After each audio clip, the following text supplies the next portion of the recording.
It's no surprise that the modern music industry seems at times like a ravenous cycle that chooses to highlight certain songs for a short while before they fade into this seemingly obscure void. It's easy to feel like longevity has found its way into the grave.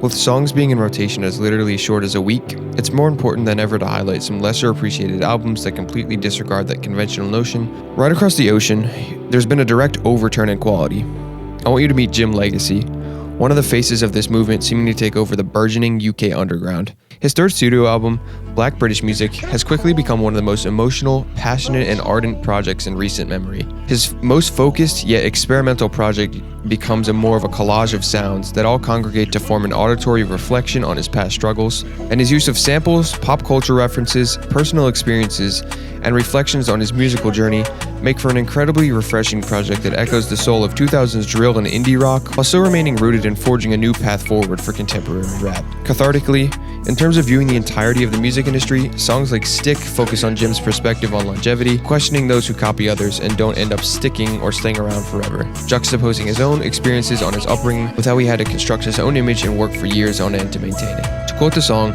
"They bite swag and then they wonder why they never stick." In an important message in a time where so much of the underground pays homage to legendary artists, Jim carves his own path, masterfully drawing inspiration from others but refusing to blatantly copy those that he looks up to. There's also fantastic use of varied emotion here, like when Dexter's phone call is interspersed among other hard-hitting tracks. A beautiful, harmonic, chorus-driven song that centers around finding meaning while growing older in a world so harsh and abrasive that it often feels devoid of meaning altogether. Dexter and Jim's voices overlaid on top of each other manage to create this transcendent and melancholic chorus that perfectly communicates the character of the track.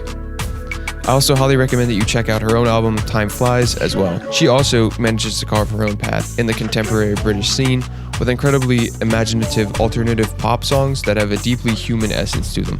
Other songs like New David Bowie, '06 Wayne Rooney, and Tiger Driver 91 share similar elements that showcase Jim's technical ability to create songs that have memorable sonic identities while also interspersing his own love for certain pop and sport culture moments. If you take a deeper look at what these songs actually reference, it becomes clear what Jim seeks to say and do with his work. Like with '06 Wayne Rooney, a guitar ballad referencing the miraculous victory over Portugal in the 2006 World Cup when Wayne Rooney, despite recovering from a debilitating injury, was still able to win. It becomes apparent that Jim isn't worried about proving he's won. That's apparent. He instead paves a path forward for himself, further focusing on improving his artistry every day, using music to platform himself and his experiences as incredibly inspirational pieces of passion.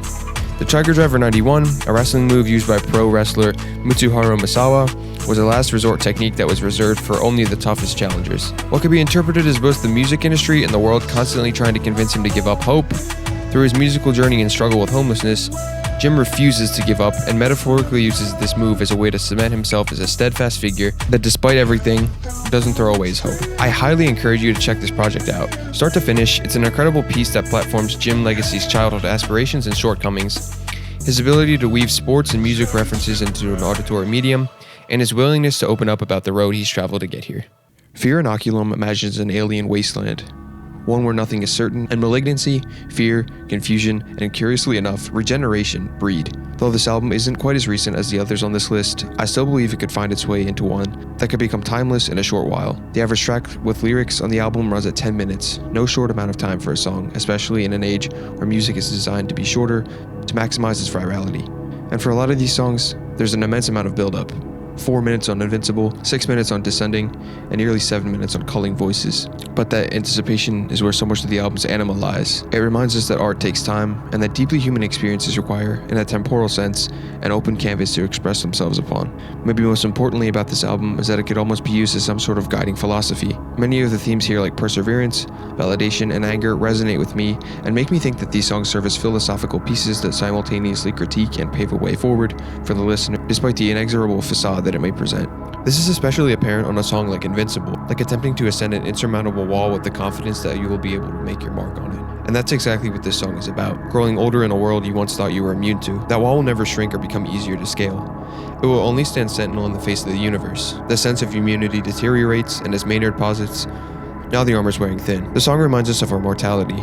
We can all at times feel as if nothing can stop us, as if we are an unstoppable and inexorable bind of flesh, but we aren't. The guitar and drums begin to swell around the lyrics as they find their way into the cavities of the listener's mind.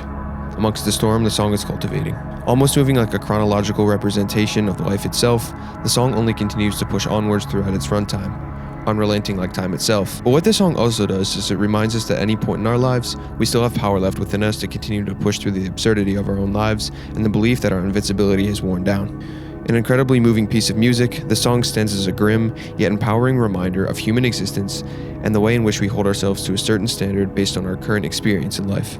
Culling voices acts as a response to a problem, the festering of our intuition in its most malignant state. Ultimately, the song acts as a cathartic purge of invasive inner monologue that erodes the structure of our mind. The song starts out accordingly, the quiet rumble of an encroaching event takes root. The tender yet inquisitive tone of the voice contrasted with the continual evolution of the guitar chords approaching a final destination virtually fight each other. The guitar, exponentially becoming more and more brazen and confident throughout the course of the song, represents the tension felt between one's unconscious and what it tells them to do, versus what they emotionally want to do. Where the instrumental elements represent the culling voices, the vocals themselves agitate against the sonic identity of the song to communicate a message of resistance. Once the climax is finally reached, it feels as if the internal voices are being purged. The explosion of the guitar after 7 minutes feels like a release of pure pent-up anticipation. The song lulls for around another 2 minutes and then closes with a final cleansing burst that keeps the harmful thoughts at bay. Something like Descending's multifaceted and layered meaning, centered around the ebb and flow nature of society, sheds light on Tool's ability to allow the listener to interpret the song in various ways. The band intentionally leaves their commentary open for interpretation, simultaneously strengthening the message and also allowing for it to be applied in different contexts. Though the song doesn't explicitly mention any tangible event, its lyrics set the tone and establish the fact that people have often found themselves on the sidelines. A line like "heedless in our slumber" and "floating nichant we fall through this boundlessness" exemplifies this. Even the oscillating nature of the waves rising and falling at the beginning could represent the fluctuating nature of society. By omitting a singular event, the song feels like a timeless monument. If it were to be discovered centuries later, it would be no surprise if this were to act as some sort of relic or guidebook that captures contemporary issues and bottles them into something digestible and consumable. And as the song eventually progresses towards its climax, Maynard urges the listener to sound the dread alarm, a final call to action against a brazen and encroaching darkness. Revenge Seekers by Jane Remover feels like a grenade on the precipice of explosion. Or maybe it's already there. What can only be described as a fusion of an industrial machine, melded with the ferocity and aggression of calculated demolition, this piece has made an entrance with an unmistakable and intense sonic identity. Centered around taking revenge on fame, this album is virtually a full frontal assault on your auditory system. It's so loud, yet the message behind the song doesn't manage to get drowned out in the sea of aggression that the music outwardly projects. Its use of electronic elements, pop culture samples, and dynamic transitions clashed with rap instruments allows this album to land as an incredible fusion of the two that perfectly walks the line between clarity and chaos. Jane kickstarts the album by dealing with the journey of fame she had endured over the past 4 years. To quote the album, "And that shit was 3 years ago. It feels like a million. 3 years ago, I could have touched a million. 3 years ago, I had that magic in my hand." While at one moment, you could be listening to the eruptive and destructive Dream Flasher, dealing with the intoxicating feeling of newfound fame and the feeling of being engulfed by energy while performing, the same album also has something like Professional Vengeance, which starts out something more like a pop song and then transforms into this really energetic electronic track, a sort of title song that serves as the sonic representation of Jane enacting revenge on the music industry itself. My favorite track, Turn Up or Die, serves as the musical sister to Twice Removed, the album's intro, closing the chapter on the old version of Jane and sonically killing her off. The highlight here has to be the production. Immediately you're thrown into it, with this crunch bass hit that ignites the song like a stick of dynamite. As you progress through the song, you get to this natural climax, with a congregation of chirps, bass hits, synth waves, and chopped vocals that flow together so melodically and so rhythmically that it feels like a perfection of song construction. Then it arrives at its second peak, once again breaking into this destructive maelstrom that emanates an oppressive yet confident energy that is so pleasing to hear in the midst of a lot of other music that feels so stagnant and devoid of energy. The thing that I admire the most about this album is the life force that flows through it. A project I believe that is truly unlike others in its lane and is making active steps toward an electronic revolution. I'm under the impression that this project has what it takes to spearhead a new wave of music that masterfully blends disorder and clarity to create something that I think a lot of people will connect to on a personal level as a response to the uninspired, dull products coming out of the corporate floor of music. Essex Honey feels like a musical representation of what autumn feels like. Beautiful and lush instruments capture the feeling of a fleeting wave of leaves falling. Devontae Hines, also known as Blood Orange, manages to create an incredible, transcendent sound on this album that feels like a choir of the soul. This album in particular was the one that got me invested in Blood Orange. I've tried listening to his other work before, but it didn't click like this one did. It felt more like a cohesive body of work that I felt had a more streamlined theme, being a reflective piece centered around personal relationships and creating meaningful art. Not only that, but I felt that the visuals surrounding the album also accompanied it well, with the entire orange and green aesthetic found all over the music videos for songs like The Field and Countryside. It feels like you're in this tranquil state when listening to it, with all the strings, guitar plucks, and flutes all conversing in on each other, creating this orchestral sense of bliss. My favorite song off the album, Vivid Light, touches on something that I feel a lot of artists can relate to: finding inspiration in bleak times. He uses the metaphor of a vivid beam of light to represent desperate searching for the next burst of inspiration to come to him. The opening lines, "It's a fallen fallacy, waiting at your window," personifies creativity in a really unique way. Describing it as some sort of long-lost relationship with someone, the song becomes a ballad of anguish and bliss that deals with the hardships of pursuing a life of art and the relentless chase involved in finding the next journey. Once I understood what this song meant, it really became this incredible blend of meaning and sound. Another track on the album that I really enjoy is Countryside, a flip from Vivid Light. This one puts a lot more of an emphasis on escaping from your troubles and finding a state of solace separate from your daily life. Not in pursuit of creativity, though it may occur there, but reaching the countryside, this state of tranquility. The features are an amazing accompaniment to the song and helps communicate the detached feel that embodies the themes included in the song. Front to back, this album is fantastic. So much soul, so much passion, and a refreshing entry that tries to work with a lot of different soundscapes, all coming together to form a simultaneously transformative and tranquil album that promulgates a serene atmosphere across a sonic landscape.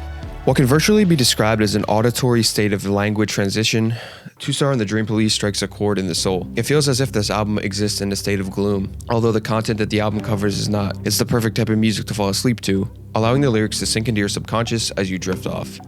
What I can speak to personally is that this album feels like a really important vehicle for cognition. I like to think of this album as a mental lockbox. It has the capacity to capture your emotions and sonically rejuvenate them, taking them away to an unknown destination and harboring them for you while you process something. It feels really special. I want to dive a little bit more into the sonic state that this album is able to pull you into. McGee has previously stated that he intentionally came on to work with this album with the intention that it was meant to be this sort of liminal piece, existing in a purgatorial state, encroaching on the border of recognizable, yet foreign memory. The album cover, music videos, and promotional poster art surrounding this album also adds to that. There's a sense of unease baked into the project that feels genuinely unlike anything else. It time travels in a way that hypnotizes the listener, utilizing a various array of instruments used heavily in the 1980s, like synthesizers, unique guitar processing presets, and the Alesis processor, one of the names of the tracks, and arranging them in a way that reflects more contemporary indie song structure. It perfectly temporally situates itself in a time that can't be defined or rooted in any singular era. Another thing that I admire so much about this work is the story he's trying to communicate through the music, and the fact that it's up to interpretation. At a base level, this album feels very spiritual, dealing with a lot of things like love, identity, doubt, and regeneration. The opening track sets the tone for the album, hitting rock bottom, having everything taken away from you when you put all of your trust into someone else, and then immediately transitioning into this inquisitive state, posing this interesting rhetorical question: how far do I have to go to find this love? This could also be likened to McGee's newfound fame in the space. He had been at it for 6 years, and people really only started to entirely connect with him through this project. And then when you get to songs further in the project like Candy and Riley and I, the story begins to become a lot more complex and introduces characters which I presume to be personal metaphors for people in his life and how they've affected him. Another theory that some fans like to gravitate towards is that Candy is a metaphor for the devil, and Riley is a metaphor for an angel, a really important aspect to consider in the larger context of the album. There are so many harmonies on this project that feel like alien. Take a look at You Got It. It places you in this transcendent state that gives the music this mental texture, almost like inserting some sort of soothing hand into your brain that quells any sort of anxiety. And then the album ends with the title track, The Dream Police, a ballad that encapsulates the vacillating nature of McGee's thoughts. It perfectly wraps up the diegetic conversation that persisted through the entirety of the narrative's duration, succinctly packaging the emotions into a powerful, emotional, and atmospheric whirlpool. Imaginal Disc by Magdalena Bay feels like unlocking a coveted neural paradise, an incredibly refreshing take on modern pop music. It's fair to say that in some ways, this album reinvented the wheel of how synth pop can exist, offering some really interesting commentary on navigating a technology-ridden world, finding love in places where it's non-existent, and idealizing a different version of yourself. The album follows the journey of this character called True, who begins having visions of this idealized version of herself, an allegory for AI or the flawless future that it leads with, at least through one interpretation. And that's where a lot of the power in this album lies. Having the ability to view the album through your own lens. True decides to engage with a neurological process in which memories are surgically implanted into her head via an imaginal disc. This process forces her to confront her insecurities and return to someone seemingly better off than before. A lot of the appeal of this album for me arises from the phases that the songs seem to progress through. You'll hear the desire for change immediately on Killing Time, a song centered around the arbitrary nature of how people attempt to waste their existence away with tedious and pointless activities that do not get them any closer to a better version of themselves. A song that makes the phase-like approach blindingly evident would be Image. The song swells through 3 distinct phases that each represent a different emotion that True is processing. What starts as a calmer, pop-centric song merges far more into an electronic lane as the song progresses. Each chorus could represent a new milestone, one that addresses this new version of herself, one that accepts it, and finally, one from the perspective of that new version of herself. Lyrics in the song also infer a countdown, 23, 22, 21 more minutes. As the final chorus swells into this distorted amalgamation of bass and synth, it's evident that something feels off. The synthesized fantasies have become a reality. I think this scare is actually something that a lot of us can relate to. So much of the digital landscape encourages us to build a perfect vision of ourselves, going through multiple phases in which each one takes a little bit of our soul with it. As you continue your audible journey through the course of the album, songs like Watching TV lull you into a state of lament. That festering feeling that something was off before has materialized into an audible allegory for escapism. Too much watching TV will rot you from the inside out. It's almost like that real inner version of Blue is telling the listener something, and that this continuous consumption of content is beginning to further erode the mind, even past the protective barrier that the imaginal disc can enforce. Acting as a wake-up call to a dormant part of True locked away behind an impenetrable facade, this song is a pivotal turning point within the album, forcing both the listener and True to confront their fears and to prioritize what means the most to them. The end of the project draws to a close on an inquisitive note, refusing to give the listener a cathartic or satisfying ending, instead opting to tie the end of the album to its beginning and lie in the mind of the perceiver. The final track on the album, the ballad of Matt and Micah, interpolates She Looked Like Me, serving as a newfound rendition. Where the concluding track differs is that it sonically is a lot more chaotic. Lines like Not Ordinary, Oh, Is It My Heart, Is It My Name, Love and a Song to Carry, Killing Time Every Day, provide callbacks to earlier tracks, like Killing Time, on the album. Sonically, however, the crescendo towards the end of the song indicates a sense of grandeur, that something has been complete, whether malignant or favorable. This termination of both tension and comfort following the end of the album is exactly what brings someone back to a project like this. No matter the amount of times that they listen to the album, they are never given an answer, or any sort of closure. Multiple listens may give some semblance of clarity towards a greater truth, but never the complete picture. An expedition through the depths of the mind, identity, and cerebral aspiration, Imaginal Disc stands as a near-perfect commentary on contemporary problems that we all face.